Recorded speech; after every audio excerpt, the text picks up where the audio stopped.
Welcome back to the channel. Today I'm going to show you how to make an apricot plum chutney. Now chutneys are pretty versatile. They could be sweet, savory. I've seen some starch ones, some herb-based ones, some fruit-based ones. Just basically a side dish that accents or enhances the main dish that you apply it with. Although I have seen people eat chutneys by themselves, so it just depends on what you're looking for, how you feel like eating it. But to start off, what you want to do is you want to start by cutting up some apricots and some plums. Now I used a preserved apricot. It had a little bit of cinnamon and a little bit of cloves as a flavoring, so I didn't add that into the final product. But if you're using fresh apricots, you'll want to take that down as a note. I also small diced about a half of an onion.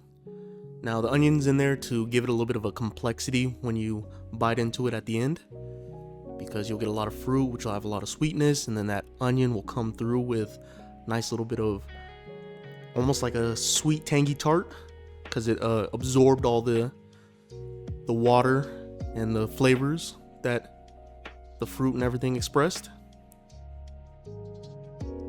Now once your fruit and your onion are cut, you'll put those into a sauce pot. And then over a medium to high heat, you'll add some white wine. Now I went with a Riesling, but you feel free to use any white wine you might have. Just make sure it's not too strong of a flavor, because it will overpower the rest of the dish. That's why I like the Riesling. It works very well with apricots and plums. Then I also added a hint of balsamic vinegar and a sprinkle of salt.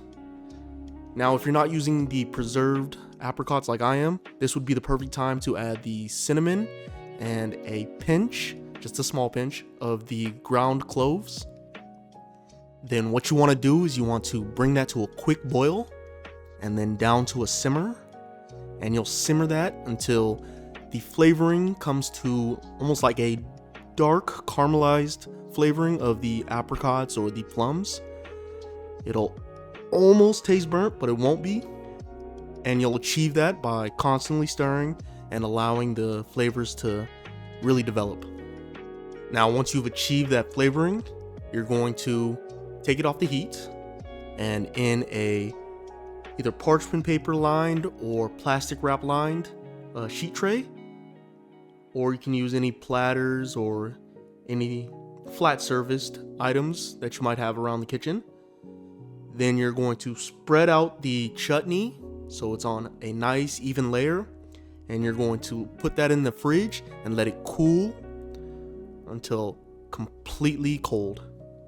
Once it's cool, you'll take it out of the fridge and you'll check the consistency, see if it's too loose or too stiff. For my needs, mine was a little bit too loose.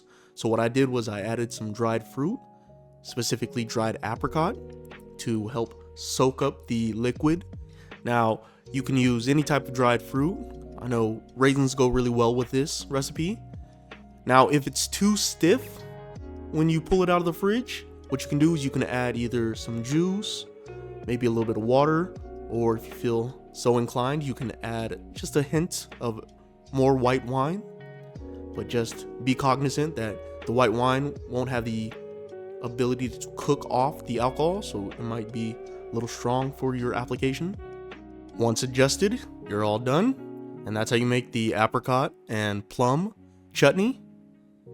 Please let me know how it goes in the description below, and like and subscribe on your way out, and have a wonderful day. Thank you.